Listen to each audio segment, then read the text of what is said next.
ચાલો જાણીએ અમારા ગ્રાહકોનો ગ્રીન રેસિડેન્સીનો અનુભવ કેવો રહ્યો. ગ્રીન રેસિડન્ટમાં મેં એક મકાન લીધેલું છે મારા નાના ભાઈ માટે.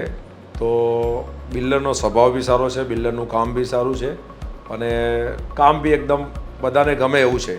એક્સપિરિયન્સ મને અત્યાર સુધીમાં જે બાંધકામ થયું ત્યાં સુધીમાં બહુ સારો રહ્યો છે કે જે બધા માણસો સેટથી લઈને જ્યાં સુધીની અંદર બધાના વ્યવહાર સ્વભાવને બધા બહુ સારા, એકંદરે એમને આનંદ બહુ આવ્યો.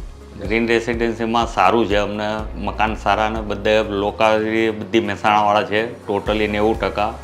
એના હિસાબે અમને ત્યાં મજા આવે એવું છે. ગ્રીન રેસિડેન્સીમાં અનુભવ એવી હતી કે જગ્યા લીધી ને ત્યારથી અમારી નજર એના ઉપર હતી અને કાચી જમીન ઉપર અમે નોંધાયા. પણ જ્યારે પછી કામ ચાલુ થયું ત્યારે કામ અમે જે ધાર્યું નહોતું એનાથી સરસ કામ આપ્યું.